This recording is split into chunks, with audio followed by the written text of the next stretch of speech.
Ciência e Saúde, com Rosânia Fernandes.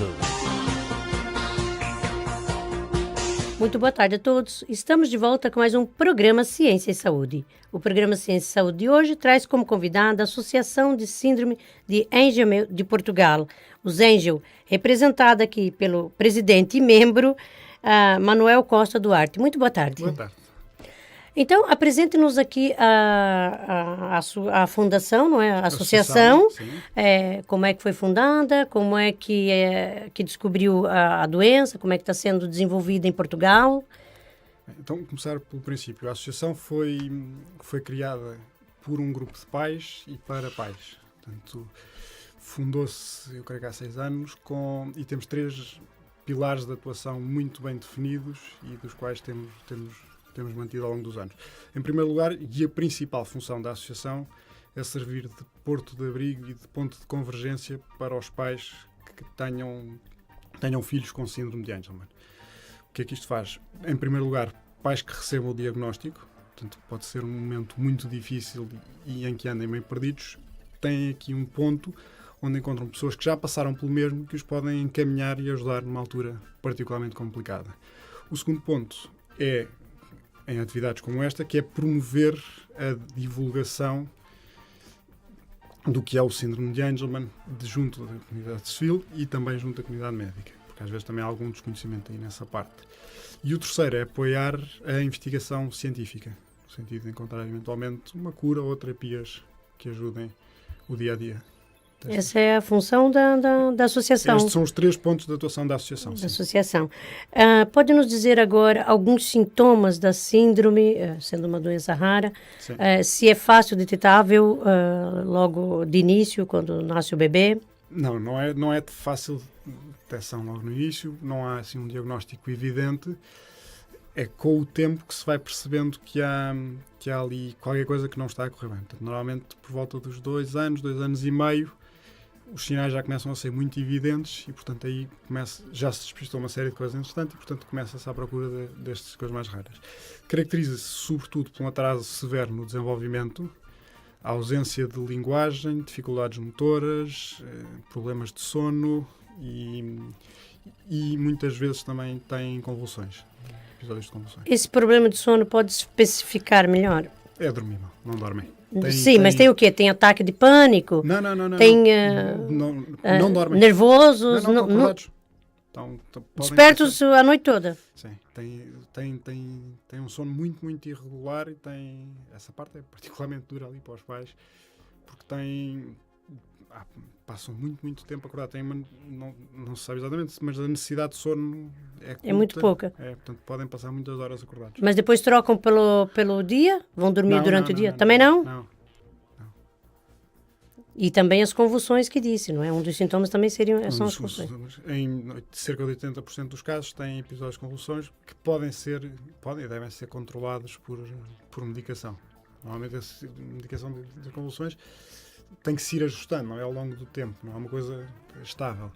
E, portanto, podem ter episódios de convulsões. Mas esses sintomas, eles vão de bebês até a adultidade ou vai chegar um momento que isso vai controlando? Mantém-se os sintomas mesmo desenvolvendo o crescimento? Não, os sintomas mantêm-se todos. Depois algumas coisas as dificuldades na marcha, com terapias, com fisioterapias, com uma série não de tratamentos, mas de terapias podem sendo melhoradas. A terapia ocupacional pode-lhes dar uma série de ganhos mesmo cognitivos e tudo isso. Portanto, essa parte vai tendo evolução, mas está lá sempre presente. A parte das convulsões pode ser irregularmente, tem tendência a estabilizar com medicação permanente, mas aí são os médicos neurológicos que melhor dizem, mas sim, tem tendência a estabilizar se for bem controlado. Se não for, vai manter sempre os episódios. Essa síndrome foi descoberta então quanto? Há quanto tempo já se fala sobre essa síndrome? Descoberta, eu tenho aqui umas cábulas que nos meados da década de 60. 60, então 60. Já haviam diagnósticos de alguns casos. Quer dizer, aqui a história é nos anos 60 houve um médico inglês, de nome Harry Angelman, daí o nome da síndrome, vem do nome de um médico, que identificou 3 casos, mas isto do ponto de vista clínico, que viu que havia semelhanças em 3 casos. Portanto, depois estudou um bocadinho mais e diagnosticou o síndrome. Pois o diagnóstico mesmo científico eu acho que surge mais tarde, no final dos anos 80 talvez. Nos anos 80. E a associação tem agora quanto tempo? Quantos anos? Agora temos 6 anos. 6 anos. 6 anos. Foram fundada por pais, todos Fundada que por tinham Isso. essa síndrome. Isso. E que sentiam necessidade, sobretudo, de Trocar experiências, e de falar com alguém que percebesse exatamente o que é que estavam a passar. Com alguém que tivesse vivido isso, porque é importante a gente partilhar experiências e com gente que do outro lado percebe e que viveu o mesmo. Portanto, foi essa necessidade de autoajuda e de mútua ajuda que levou à criação da associação. E hoje a associação tem quantos membros? Nós temos... E quantos doentes com a síndrome? É mais por aí que nós temos, que nós fazemos a contabilização. Temos neste momento registados cerca de 70 pessoas com síndrome de Angelman aqui em Portugal. Depois chegam-nos frequentemente novos casos que vão surgindo e vão sendo encaminhados para a associação pelos hospitais, pelos centros de referência, pelos centros de terapia que sabem que nós existimos e, portanto, até para a ajuda dos pais, reencaminham-nos e, portanto, o número anualmente vai subindo. 2, 3 casos, depende.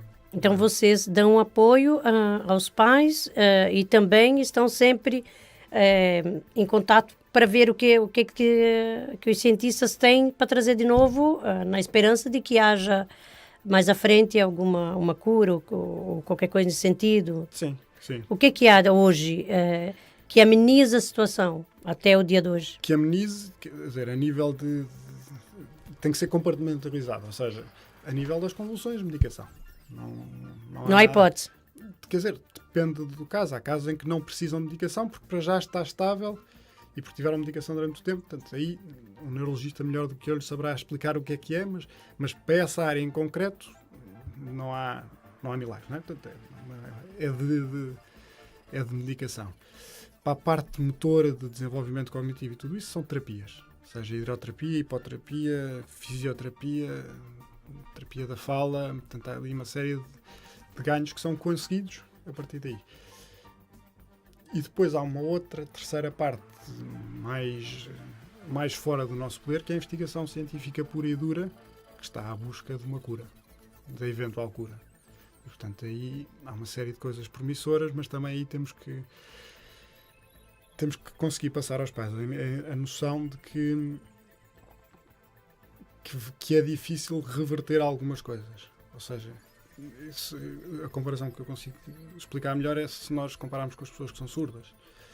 A pessoa que é surda à nascença e que consiga ouvir aos 30 anos, há ali ganhos que não vai ter. Seja de conseguir falar, seja porque não treinou, porque não coisa, porque o cérebro já não tem a mesma coisa.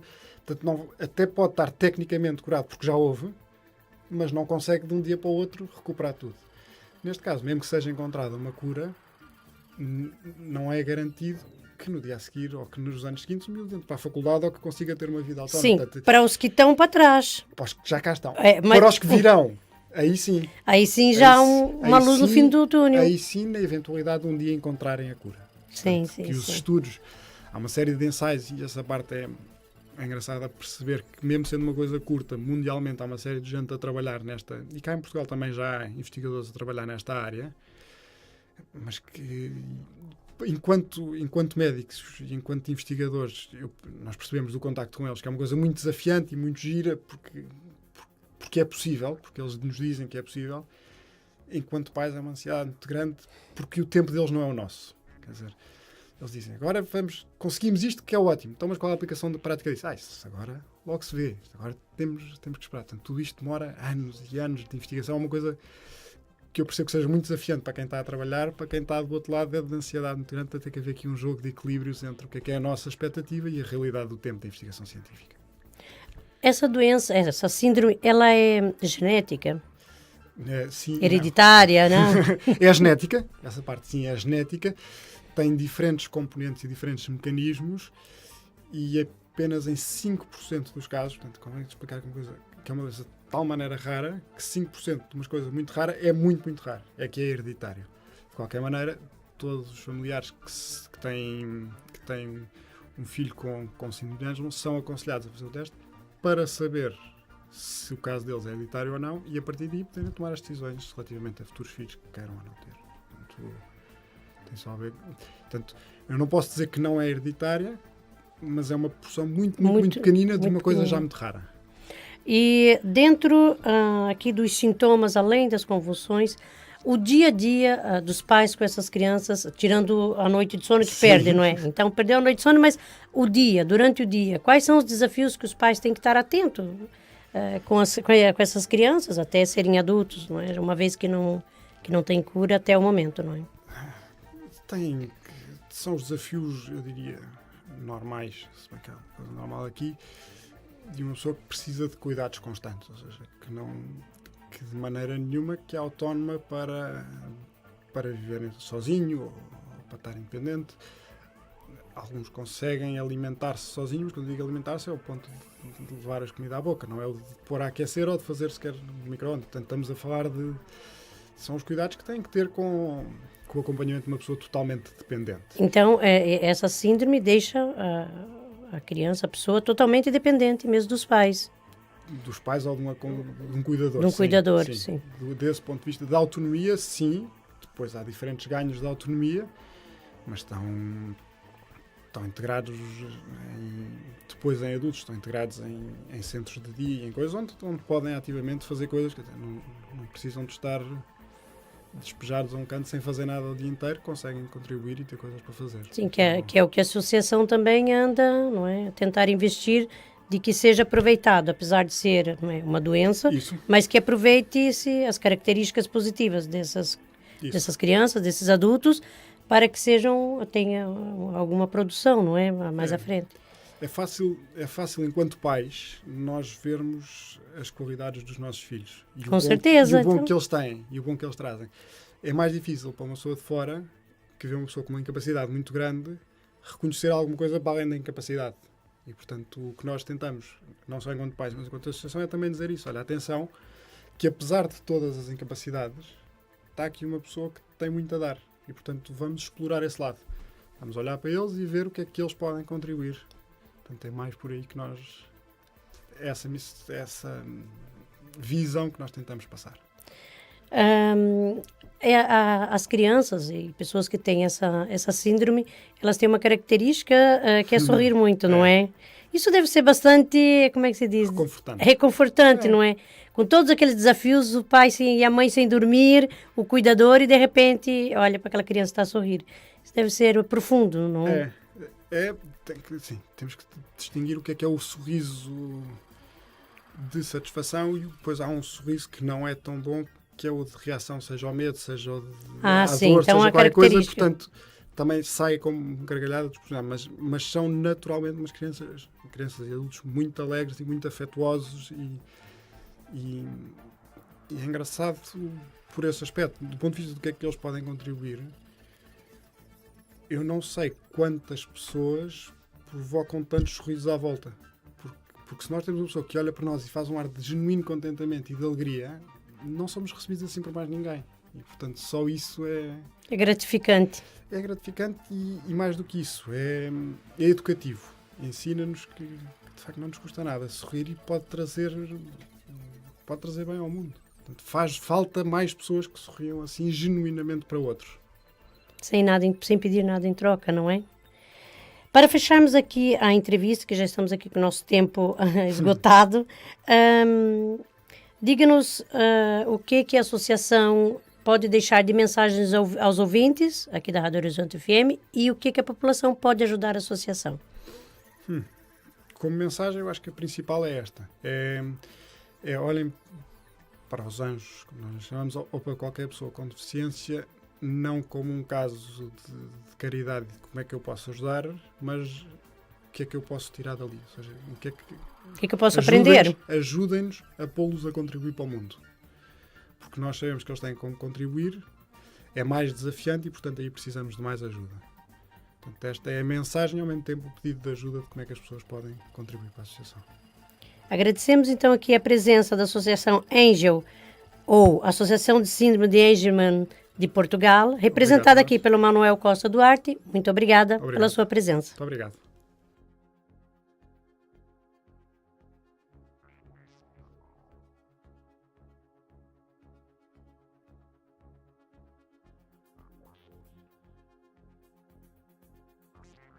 O programa Ciência e Saúde tem o apoio Worldprint Artes Gráficas. Visite-nos em worldprint.pt e Neide Carvalho Cabeleireiros Estética. Instituto de Beleza Neide Carvalho. Atendemos homens, senhoras e crianças. Cortes, extensões, colorações, depilações, unhas de gel e gelinho, massagens e muito mais. Instituto de Beleza Neide Carvalho, na Avenida de Moscavide, 28 Resto de Chão, junto ao Monte Pio Geral. Marcações 910910903 ou 964574320. Instituto de Beleza Neide Carvalho. Realçamos a sua beleza. Ciência e Saúde. Com Rosânia Fernandes.